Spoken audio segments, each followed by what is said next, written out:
Depression एक ऐसी बीमारी है जो कभी भी किसी को भी हो जाती है।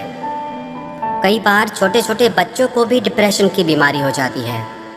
ये ज़रूरी नहीं कि ज़िंदगी में जब बहुत परेशानियाँ आए, तकलीफ़ें आए, तभी इंसान को डिप्रेशन की बीमारी होती है। कई बार जिनकी ज़िंदगी में सब कुछ ठीक होता है, उनको भी डिप्रेशन की बीमारी आ जाती है।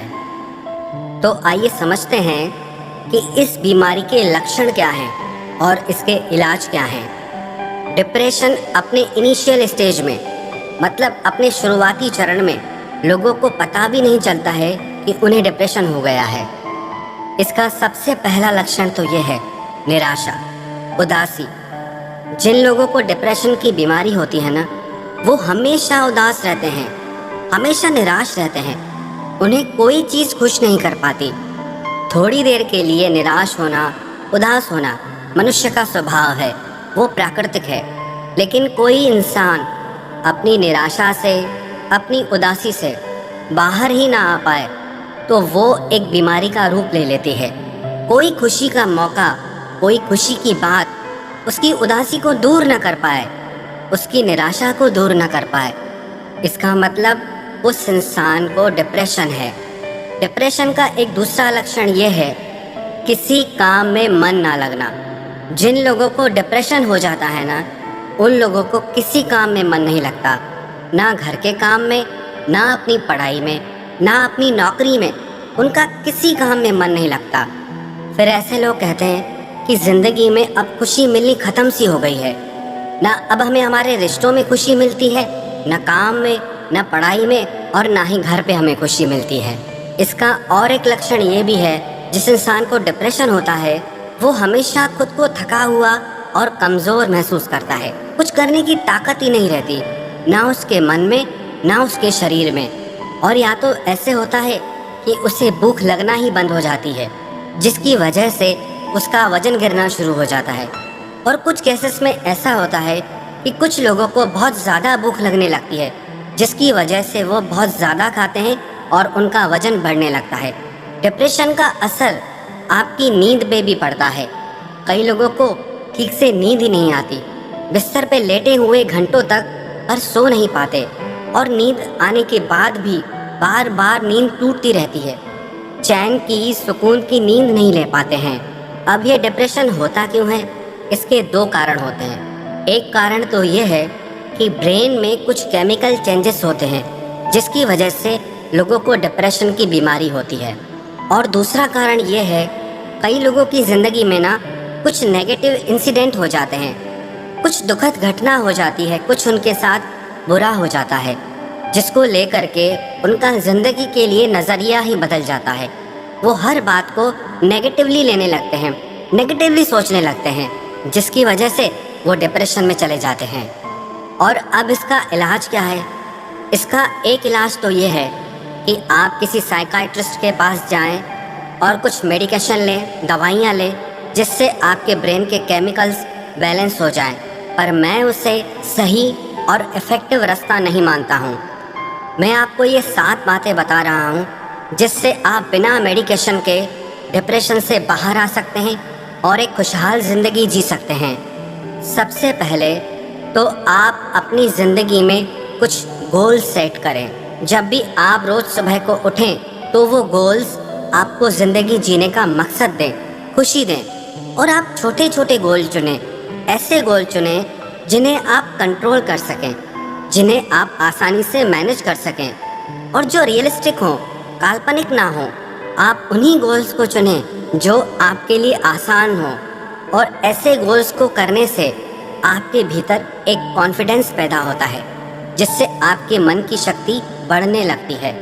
दूसरा तरीका ये है कि आप लोगों को सर्विस दें। जब आपकी वजह से लोगों को सर्विस मिलती है, कुछ बेनिफिट मिलता है, तब आपको खुद से प्यार होने लगता है।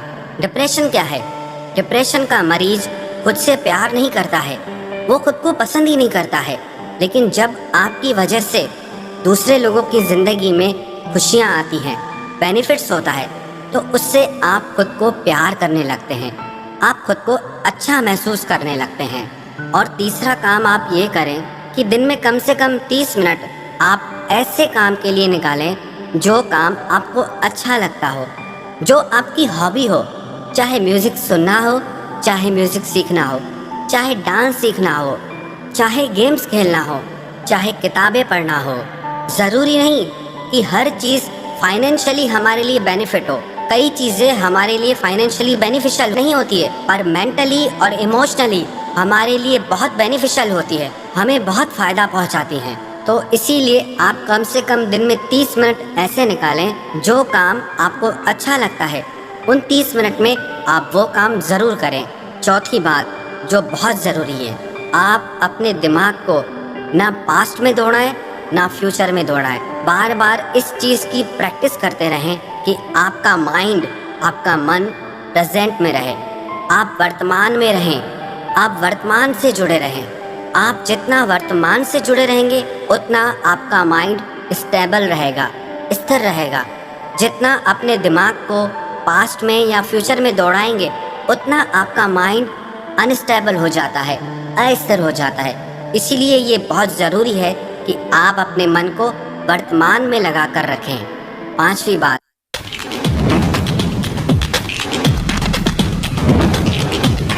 Sunrisers Hyderabad versus Chennai. जीतो फर्स्ट प्राइज पूरे 4 करोड़। तो जाओ टीम बनाओ।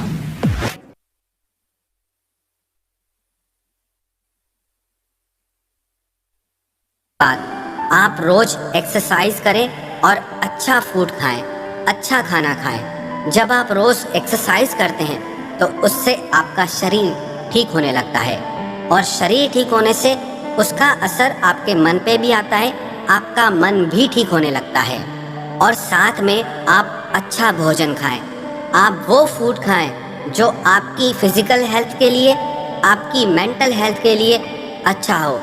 जब आपके शरीर को प्रॉपर न्यूट्रिशन मिलता है, पोषक आहार मिलता है, उससे आपका शरीर और मन दोनों तंदुरुस्त रहते हैं।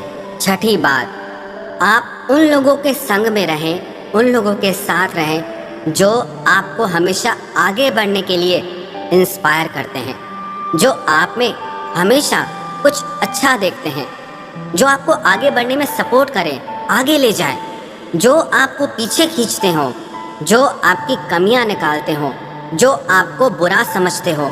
उन लोगों से आप खुद को दूर कर दें और उन लोगों के संग में रहें जो आपको एक बेहतर इंसान बनाते हैं, जो आपके मन को खुशी देते हैं।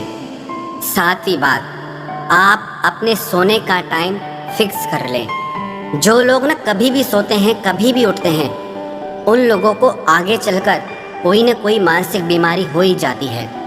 मैं आपको डरा नहीं रहा, पर ये एक ऐसी सच्चाई है जिसे हमें समझना चाहिए।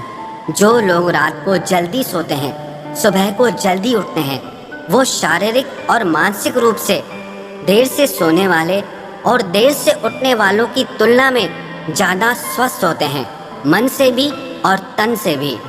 आपकी नींद का आपके शरीर पे और मन पे बहुत गहरा असर पड़ता है।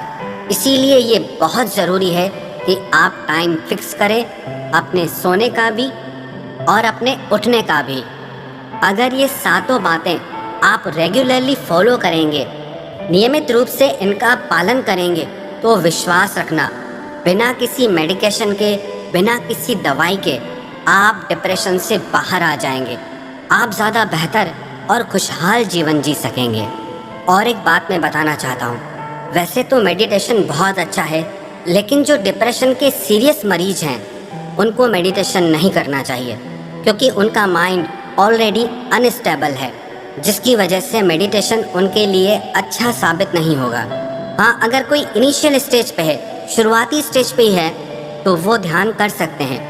लेकिन जिनको डिप्रेशन की तकलीफ इतनी ज़्यादा बढ़ जाती है कि उन्हें सुसाइड की थॉट्स आती हैं, मरने के ख्याल आते हैं कि इस ज़िंदगी को जीने से अच्छा है कि हम मर जाएं, जो इस तरह के विचार रखते हैं, उन लोगों को ध्यान या मेडिटेशन करने से बल्कि नेगेटिव इफ़ेक्ट होगा।